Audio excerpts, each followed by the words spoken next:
George epitomized the real savagery of the sport.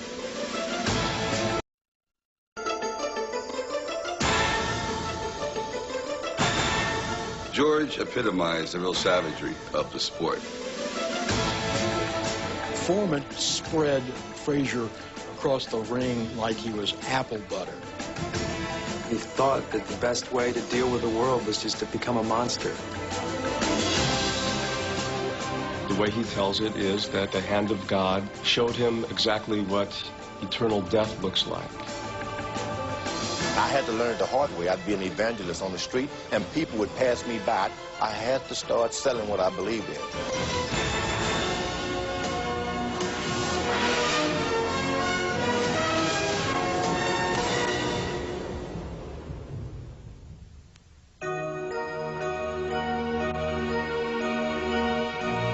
We've never seen a metamorphosis of any sports star in our lives like George Foreman. I mean, one is the grizzly bear, the other is the teddy bear. The one thing you don't want to sell around is cheeseburger. Some people think of him as this guy who's very funny and very charming. Then there are the people who are stuck with the idea that he's this nefarious guy who's created this false image and he's really underneath a bully and an intimidator. Look at George now. The big, round, shaven head, the smile, the eyes that seem warm and inviting. But we know that just below the surface is the George who once really scared us. Foreman is going about his job! From the opening bell, Foreman's only plan was to destroy his opponent. He threw every punch with mean intentions. Cavallo being battered in his own corner. Joe Frazier's punch is like a Pontiac car coming at you at 100 miles an hour, and George Foreman is like a Mack truck coming at you at 50 miles an hour. He had hit me harder than any other fighter.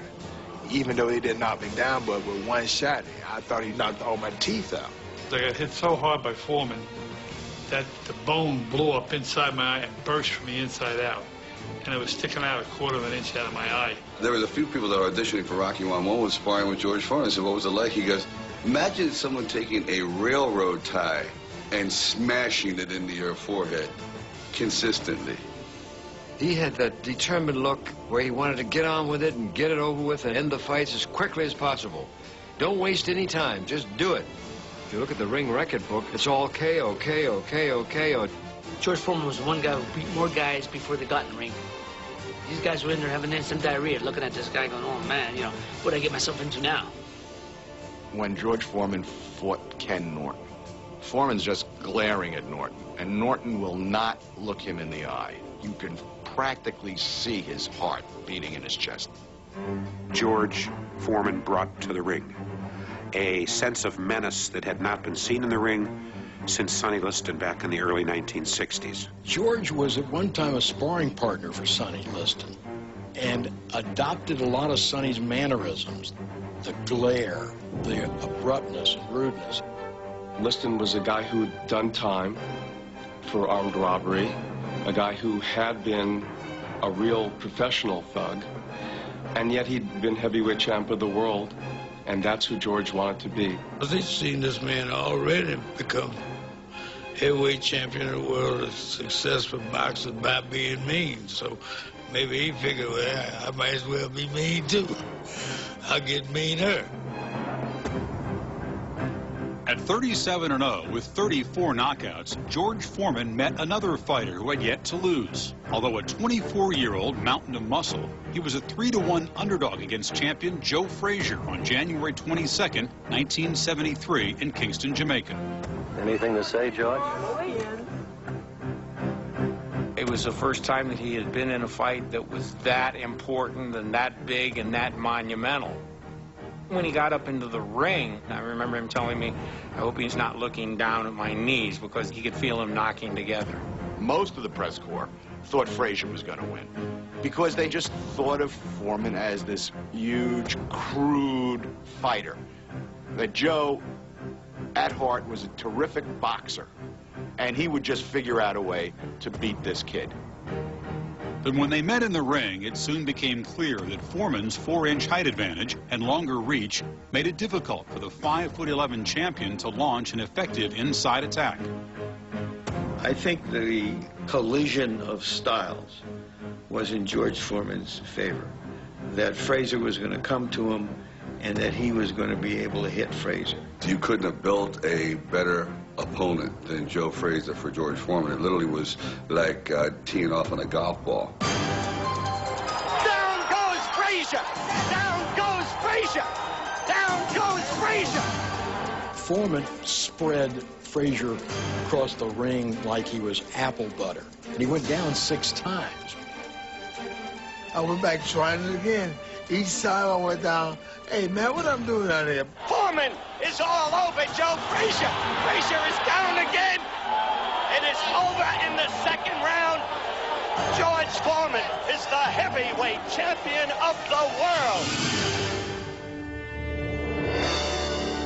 It took 4 minutes and 35 seconds for Foreman to become king of the boxing world.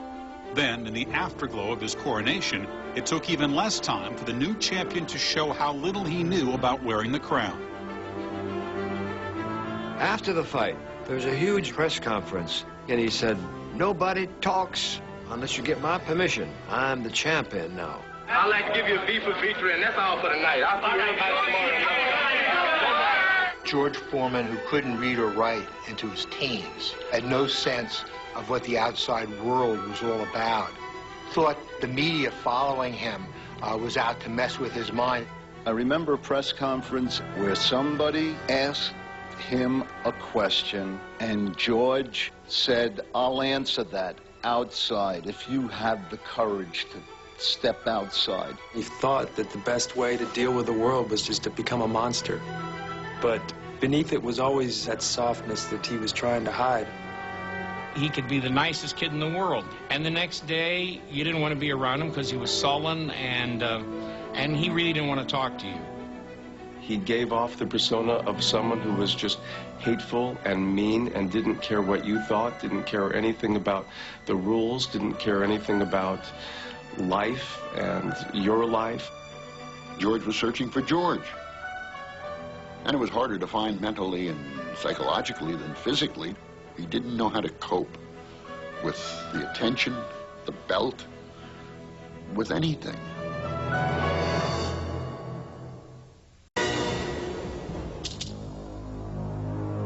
I had no doubts whatsoever that I was going to defeat Muhammad Ali. I was not afraid. I devastated Joe Frazier. I figured, hey, I'm just going to waste Muhammad Ali in 2 or 3 rounds. In 1974, a year after George Foreman knocked out Joe Frazier, boxing's most controversial personality was stalking the heavyweight crown that had been taken from him 7 years earlier. Scheduled for September in Kinshasa, Zaire, the match was promoted as the Rumble in the Jungle. Ali was not picked to win. He was actually picked to get killed in that fight. Foreman was a guy who destroyed Frazier, destroyed Kenny Norton. And all vicious left sends Norton tumbling to the canvas. But everybody thought Ali was going to get killed by Big George Foreman, the most powerful guy of his time, etc. Everybody was hoping he wouldn't die. But if Foreman brimmed with confidence when he arrived in Zaire, he hadn't considered the magnetic power of his opponent. To the citizens of Kinshasa, Foreman was the heavyweight king in name only. Here was this guy who had none of Ali's style, none of his wit, none of his charm, and he's heavyweight champ. It was Ali's crown that he was holding. There were very few people at the airport to greet him, and when Ali got there, they had barricades up to keep people away from the airport and the airport area because he was so popular there. Ali was doing the total Ali song and dance in Zaire. I mean, everybody, he was out running, he was greeting people. I'm back here with my brothers. And Foreman just was not in the mood. Ali made himself a citizen of Zaire emotionally with the people, and he made George an interloper. He really convinced the people of Zaire that Foreman was white. He says, "Did you see the dog that George Foreman got off the plane with?" He brings a pet with him, a German Shepherd. A German Shepherd was a symbol of the dog that had been used by the Belgian police to control them, and it frightened the bejabbers out of them. But George had no concept of this. So George, without even knowing what he was spinning, was turning off the world and the public to him as a man. When the fight was delayed a month due to a cut over Foreman's eye, Ali continued to spread his magic throughout Zaire. It was that 30 days when he really lost his confidence and where he really realized, finally realized, that nobody was really rooting for him, that everybody was rooting for Ali. By fight time, I doubt that there were more than a handful of people in Zaire who weren't rooting for Ali. You had this chant reverberating throughout the stadium. Ali had learned this phrase in their dialect. Ali Boumaye, Ali kill him. Muhammad got that Ali Boumaye chant going right from the get-go. He was the hero. The other guy was the enemy. George was the enemy. The moment of truth arrived in the pre-dawn hours of October 30th, when the seething champion climbed through the ropes and grimly endured the thunderous arrival of his opponent. Ali gets in the ring with Foreman and ready to dance. And suddenly he takes a couple shots from Foreman and he said, "This guy's a wrecking machine." Well, he goes back on the ropes, the rope-a-dope. Come on, George, you ain't nothing. Show me something. George is throwing punches. Bang, bang, bang. George Foreman got exhausted. He missed a lot of shots, and he was catching arms and everything else. And that's what emptied George Foreman's tank, missing them. Part of what Muhammad Ali took advantage of in Zaire was that George was wound up tight with rage, that he didn't really have a second or third gear. Ali fought the fight he fought, absolutely convinced that George Foreman would punch himself out. He said to me, "If George Foreman doesn't get me in 7, his parachute won't open." I hit him hard in the side. I mean, I got a good shot. And he said, "Is that all you got, George?" And I remember thinking, yep, that's about it. Another sneaky right hand. Deciding for a good left over Foreman.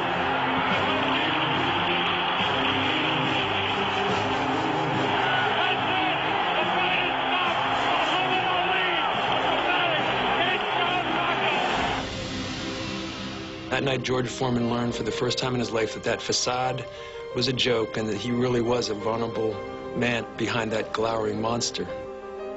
Ali just reached inside his heart and pulled away all the confidence that he had. He was the baddest of the bullies. He was the meanest of the fighters. He was all of these things. And then in Zaire, suddenly he saw something he had never seen before, and it really came crashing down on him.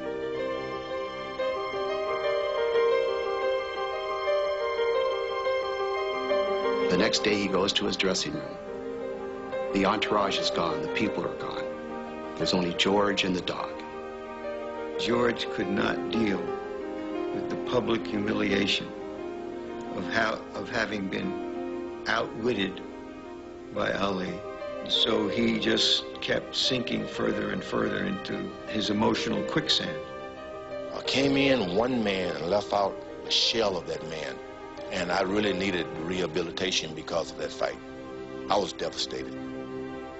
He tried to have fun. He went on the party scene. He bought another house or two. He bought a few more cars. I went over to his house here in Houston, a huge home, cars, Rolls Royces, everything out there. And I asked him how he could afford it all. He said, I need it all. I need it all. I love this stuff. I need it all. He'd meet women. He'd bring them to the house. He was trying to find some way to get over that loss to Muhammad Ali, to show that I'm still a man. George Foreman was a bully, totally self-absorbed, a hedonist in the ultimate sense, who cared for nobody and nothing at that point. He said he wanted to beat women as much as he wanted to beat men. He had to pay one woman off $30,000 in an out-of-court settlement just to keep her quiet after he'd beaten her. He tried putting himself back together over the next 3 years, but he could never quite capture exactly what it was that he needed to do to get back to the top of the heap.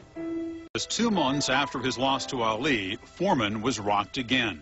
If the first bruised his manhood, the second shattered his sense of self. George always had a bit of an identity crisis when he was growing up because he was twice the size of his 6 brothers and sisters, and it caused them to tease him. All the other kids said, "You ain't one of us. You're a mohead." He didn't know what a mohead was. Well, it turned out that the mohead was a man named Leroy Moorhead. George found out that actually his mother had had a liaison with a guy named Moorhead, and that's in fact who George's biological father was. Once he met him, I don't think it was anything was there. It was just saying, okay, you know, I've seen my sperm donor, and that's it. He vowed that if he did have sons, he would name them all directly after him so that they would never doubt who their father was. So all of them are named George Edward Foreman. The second, the third, on and on. When someone goes through such extremes of persona as George Foreman has, that there's a kind of a desperate soul looking to find who he really is. It was a very, very depressing down time for George. And then his friend, Marvin Gaye, the recording star, said, "George, what you ought to do is fight 5 guys the same night. Knock them all out. Show people that you're still George Foreman." The suggestion appealed to Foreman, and on a single afternoon in Toronto, he won 5 3-round exhibitions, 3 by knockout. But the slugfest did little to improve his standing, much less heal his heart. He thought he needed to reclaim his name, his title, his prominence again. But I could tell he was embarrassed by having to do that. He had to be humiliated because he had to fight these 5 guys in one night, and it was a circus sideshow. He had been invincible before Kinshasa Zaire. Now he was a laughing stock, and he brought it on himself.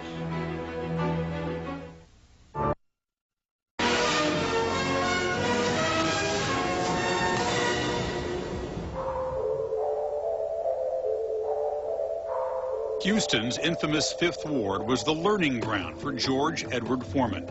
Born on January 10, 1949, he was raised by his mother, Nancy, a cook, and a father, J.D., who was hardly ever there. My mom would come home sometime with a couple of these hamburgers. They were like 2 for $1, and she had 2. You got 11 people. George's father was on and off as a provider. He was a railroad worker, but he had an occasional alcohol problem. My mom had a nervous breakdown, and she had to go away to a hospital for a while. That left nobody but my sisters and George to raise each other. The anger came out of the fact that my father wasn't in the house with us, and George was lacking manly discipline. He was a very angry young black man. And there were a lot of angry young black men that emerged out of the 5th Ward. Not exactly a loving environment for any human being, and George emerged out of it a very suspicious man. He had a reputation all over the city. His reputation was not just in the 5th Ward. He was known as a mugger. He was known as a mean guy. He would stand in the corner, and he would drink wine, and he'd walk up to people and say, "Give me a cigarette." And if they wouldn't, he'd turn them upside down and take the cigarettes out of their pocket. He'd simply tell you to give me your money. And a lot of times people just reach in their pocket and give it to him. He used to like to tell jokes. Now, if you were in a group with him and running with him and he told a joke and you didn't laugh, guess what? The next joke was on you. You could see the kind of the embryonic forms of the 2 Georges that we saw later. The teddy bear was lurking under there even while the grizzly bear was being formed at that age. He couldn't look at a stray dog without wanting to hug it and bring it home until he had almost a dozen of them running around in the backyard. At 14, Foreman dropped out of E.O. Smith Junior High School. 2 years later, he entered the Job Corps, a work program for troubled youngsters. The Job Corps had not changed him fundamentally. It had just given him direction in his life. And there was still a lot of simmering angers inside of him. He'd rip the doors off of the hinges, and guys are jumping out of the windows and everywhere else because, man, George Foreman is on the prowl. They called me and says, Doc said, we need you down here quick. I said, for what? Said, we got a kid down there we can't handle. Doc said, hey, if you're going to box, you might as well put on some gloves and come in the ring. We got to working, I got to teaching him, you know, ready to box. He won his fights, so I sat him down and told him, I said, George, I said, you know, you can make the Olympic team and you can win the gold medal. He said, what's that? He didn't know anything about it. I explained it to him. He said, okay, I'll give it a try. I said, okay, let's go for it. In 1968, Foreman won the heavyweight gold medal at the Mexico City Games. But what he accomplished with his hands had already been overshadowed a week earlier by the raised fists of American sprinters Tommy Smith and John Carlos. Foreman chose a more traditional way to celebrate his victory. His trainer just handed him this little flag and said, take a lap around the ring. And so he waved the flag as he took his victory lap around the ring. Well, this made him the good black guy. White Americans loved him for it. That's the way we want our guys to show off that they're proud to be Americans. Of course, a lot of African Americans were furious. When George got back to Fifth Ward, he was known as the Uncle Tom, the guy who didn't stand there and raise his fist on the victory stand. And he was shunned, and George was absolutely shocked by this. George became even harder and tougher, and if he couldn't satisfy you and please you by running around like this happy American idol who's just won the gold medal in the ring with his American flag, he'll just start crunching.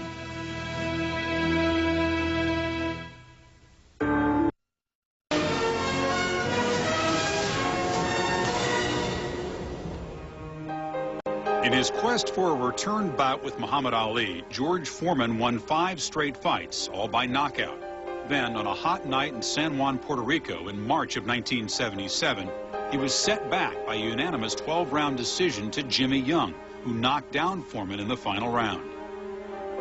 I think George is trying to prove something. I think he tried to go the distance. He had Young out and wouldn't knock him out. I said, finish him, George. Didn't want to finish him.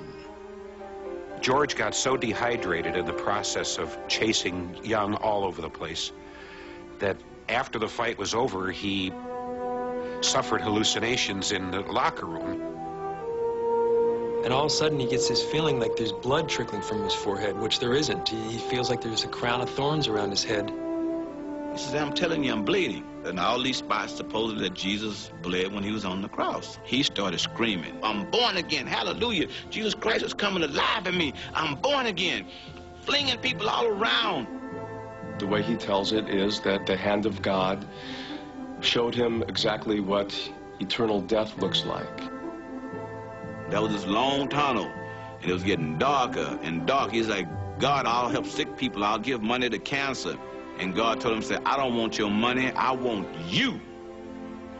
And then all of a sudden he said, the hand just reached back. It was light again. And that's when he said, you can just let me go. Everything's fine. He was born again that night after that fight, and just the fear of death, he felt literally his life oozing out of him. And that night changed his whole world. I looked in his eyes, like a soul that had occupied that body was gone. This was a total new person. People were skeptical. People thought, here's this George Foreman, he's a boxer. All of a sudden, he's found God. Now there's got to be a gimmick to it. You can judge George's change of heart by this one incident when he literally ran into the guy who had almost stolen George blind, his old friend. And the guy, when he saw George, started running away, and George took that long arm and pulled him back, and he said, come here, Leroy, you're my friend, you're my buddy. 2 months after his loss to Young, Foreman fervently announced he was leaving the ring to fight exclusively for God. I would never get out there and take my shirt off in front of all them people like that. Sometimes I wonder, how did I ever do that? Take my shirt off like that and hit a man. He decided to simplify his life. He got rid of the sports cars. He didn't watch television for 10 years. Everything was the Bible. He became a preacher, literally on the street corners where he used to steal hubcaps and beat up people. George had this little kind of boom box that ran on batteries with a microphone, walked out on a street corner by a stoplight, and was preaching. He would walk up to cars. He would walk up to people on the streets and start to tell them about God and about hell and about the devil and about how they needed to repent. People would walk by him, ain't you George Foreman? Yeah, I said, that George Foreman is dead. People got this thing that George was a nut, man. I said, man, I saw George Foreman on the corner. He's crazy. I was a little concerned about whether or not somebody might have had him picked up one day on a mental health warrant. He had read a biblical passage, when you have finished the work that God has you here for, you will know it and it will be time. He checks into the hotel and he decides he's going to die. Closes the door, doesn't eat, reads the Bible. 2 or 3 days later, he's still alive. So he says, well, you know, I must have done this wrong somehow.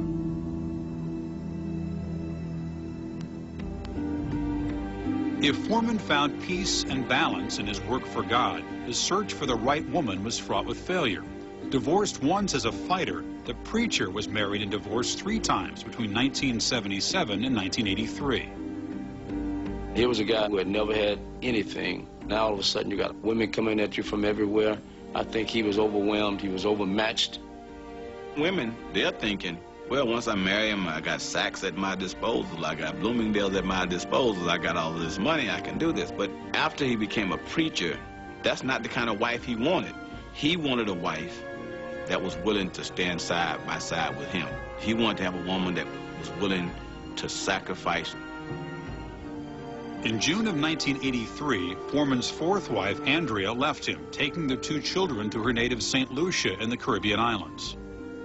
He goes down there and he organizes this whole Mission Impossible escapade so that he can go back and kidnap his children.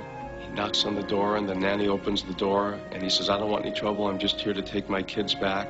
So they drive to the airport and they're surrounded suddenly by the military. The way to get off the island is on a marijuana smuggling boat. Here's these Rastafarians who are rolling dope, taking him to freedom. And George realized that this judgmental religious zealot who's telling people that if you're evil, you're going to hell forever, that whole thing is another facade. And that, again, he sees the fallacy of these different faces he keeps putting in front of the world. And yet another George Foreman comes out of that. After divorcing Andrea and gaining joint custody of their children, Foreman in 1985 married Mary Martelli, who had helped him escape from St. Lucia. With the addition of Mary's child and the 5 they had together, Foreman became the father of 10. Meanwhile, the preacher man continued his ministry at Houston's Church of the Lord Jesus Christ, which he had built in 1981. Now can I get a witness for my Lord? Who will be a witness for my Lord? I think the people who see the brusque, surly side of George probably think that religion is just another part of George's showbiz, that it's a part of his public persona. But I don't think that's the case. I think that George is deeply religious. We went to San Quentin to make a testimony for the prisoners. And George jumped down there with him, and people start crying, and it was a big, big hullabaloo. And we went over there the next morning, and we baptized about 50 or 75 guys. He baptized me in his church, and I never felt I would be baptized, but the spirituality and the humanity that he has shown have allowed me to communicate with him on a very deep spiritual level. After all these years, he found what he had been searching for, and there was some peace in his life. There was this big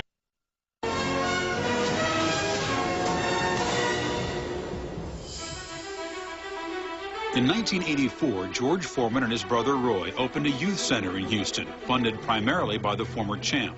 By 1986, the center had taken a heavy toll on Foreman's finances. His accountant said, George, if you keep putting money into this youth center, man, you're not going to have a dime. And he came in one day, and he says, I know what I can do to raise money. I'll go back to boxing. I'm back. I'm back. I'm back. He was a guy who was definitely searching. The old lure pulled him back, and he'd started to find an amalgam of all the different Georges. He could still be a religious man, he could be the happy round man, and be the boxer all at once. In March of 1987, at 38 years and 267 pounds, returned to the ring after a decade, knocking out journeyman Steve Zowski in the 4th round. He didn't try to make an instant comeback fight against a big-name opponent. He took his time, he fought lesser fighters, got back into the swing of it, gradually built himself up. He freely admits that he was out of shape, but he worked really, really hard at it. He spent a lot of time that people just didn't see. George was never a hard liver when his boxing career was over. It wasn't like he was into drugs or drinking. He didn't smoke. So even though he was in his late 30s, he was able to mount this comeback because he was serious. However serious he was about his resurrection as a fighter, Foreman came under heavy criticism. Oh my goodness, why is he doing this? He's beating up people that clearly aren't very good. Why is he tarnishing his whole boxing career? It was a sideshow. There was this big fat old guy who was barely a shell of his old self. There was one person on earth who took George Foreman's comeback seriously, and that was George Foreman. I show people that, hey, you're 38 years old, 39, 40, whatever they want to give you. It doesn't mean that I'm dead or you dead. You don't listen to critics. So what? I had a little extra weight on. So what? He sort of looked like his feet were entrenched in cement. And he had an armadillo defense, but he could still hit. And the last thing that goes is power.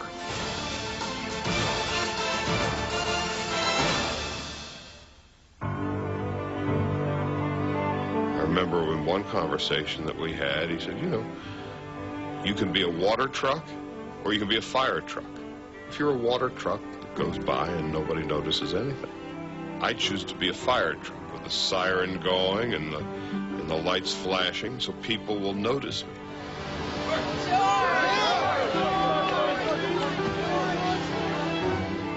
F. Scott Fitzgerald said that there are no second acts in American public lives. More so than anyone else, George Foreman disproved that. He entirely remade himself from this specter of evil into Santa Claus. And no one else in American history has accomplished as complete a transformation. I said, what changed you? So he said, when I decided to come back to boxing, I decided that I wanted to be liked. And in order to be liked, you have to like. He had a plan, and I think that he needed years for it to mature, and he gave it time to breathe. It's like a great artist going out there and thinking, okay, I'm thinking about this sculpture. I don't know exactly what it's going to be yet, but it's formulated in his mind, and he literally resculpted himself. To show the whole world that the age 40 or 50 is not a death sentence. We're going to celebrate and drink our Geritol and eat our hamburgers. He made jokes of himself. He used to say that Evander Holyfield had a nutritionist. He had room service. His trainers were named Baskin and Robbins. It's going to be big buffets set up. I'm going to train hard every day and walk through there and grab legs of chicken, roast of beef, porks of chops. You make believe eating with the hamburgers, junk food and everything. But the guy knew what to do, what to eat. He knew how to play the crowd. He encouraged the laughter. He would sort of tempt them to make fun of him. And when I miss Alison Rodriguez with my right hand, then my left, I'm going to belly bump him. He's going to be in trouble. They look at me and they say, he reminds me of old grandpa, old Uncle so-and-so. They've got to cheer for me because if they cheer against me, they're cheering against their own grandpa. In April of 1991, with a generation of baby boomers in rapt attention, 42-year-old Foreman fought heavyweight champion Evander Holyfield. If there were any remaining doubts about the legitimacy of George's chances, he may have erased them in the last 30 seconds. I thought George went about as far as he could go when he fought Evander Holyfield. And he fought a very brave fight.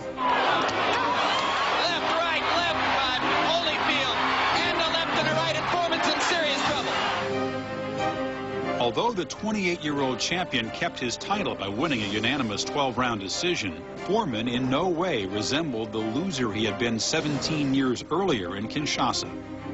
And he went in there and was extremely competitive with Evander Holyfield, had a chance to win the fight. And I think that's when people said, hey, boy, if we didn't know it before, this guy is really legit and he really can fight. He's now proved himself going into the cauldron against the heavyweight champion and nearly winning. And he's reinforced his nice guy image. Heartfelt as it was in the ring, we now have become fans of his. George completely became what he needed to be in order to be loved, to be liked, to be adored, and to be successful.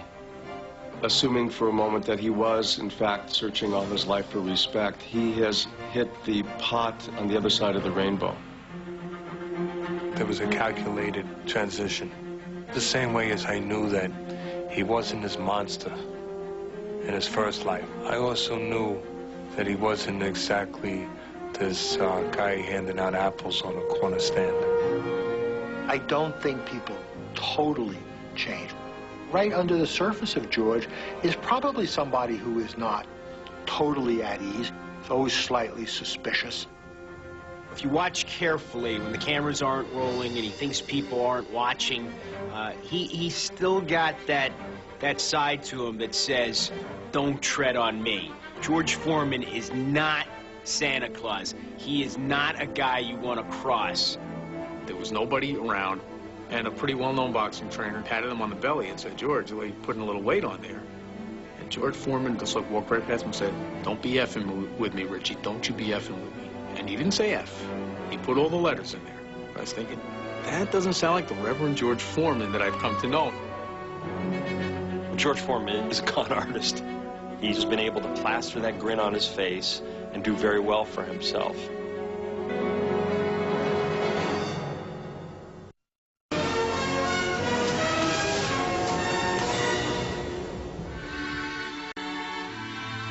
George Foreman is a performer. He's somebody who lights up and activates for the moment.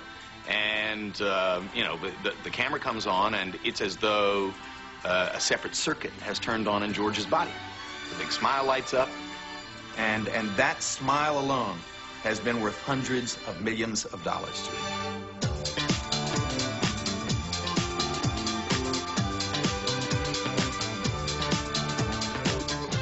Right in the middle of his comeback, George makes the cover of Forbes magazine, not as a boxer, not as a heavyweight contender, but as a businessman. In 1999, George Foreman hit the jackpot. He signed a $137.5 million agreement to help market the George Foreman Lean Mean grilling machine. The ex-champ turned preacher has also earned millions more, endorsing other products from meat to mufflers. George Foreman ranks in the top 25 of all time in terms of total money taken in from athlete endorsements.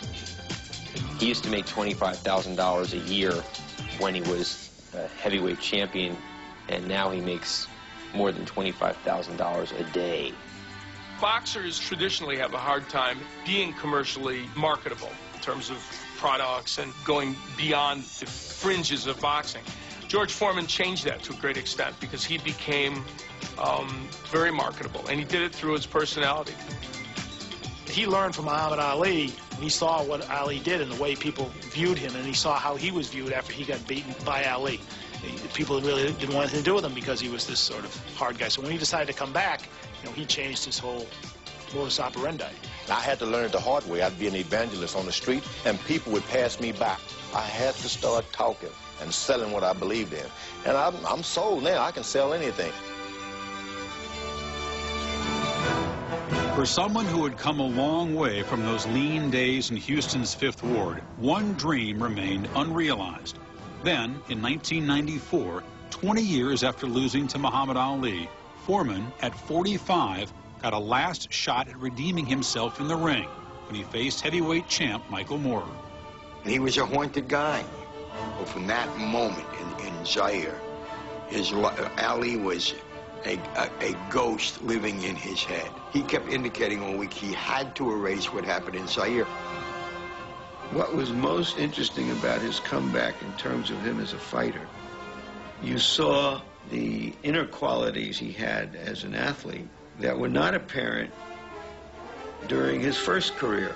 And that was just how determined and tough a man he is.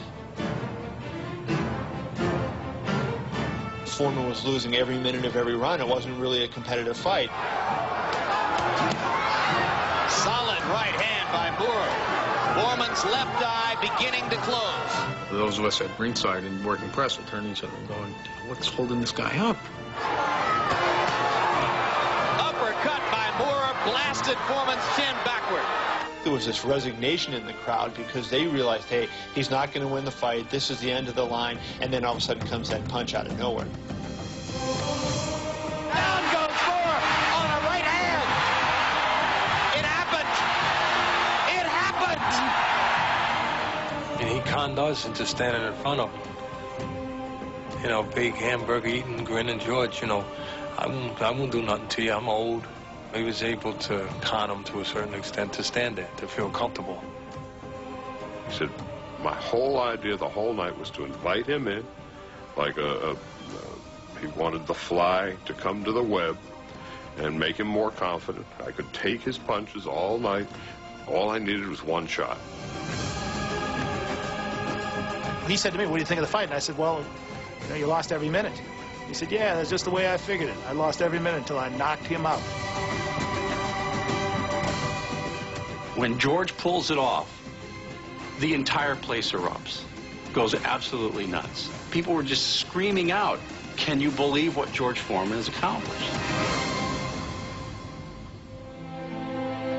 When he knocks out Michael Moore to regain the championship, he is wearing the red trunks he wore in the ring against Muhammad Ali in Zaire. He has now come all the way back. He was better than Muhammad Ali the night that they fought, but he lost the world title. Now here was a guy maybe who was better than him, and he got the title back, so he kind of evened the score. I don't think there's any accomplishment like that that you can find anywhere else in sports. I once heard somebody ask whether it was just as impressive for Jack Nicklaus to win the Masters at age 46 as it was for George Foreman to win the heavyweight championship at age 45, and this person stated the obvious. Nobody was hitting Jack.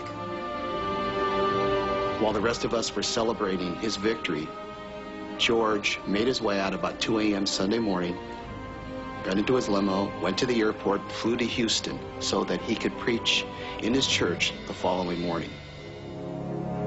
Within a year, the fighting preacher was stripped of his WBA title for not facing the top contender. In 1997, Foreman finally quit the ring with 76 wins and 5 losses. It had been a drama in 2 acts.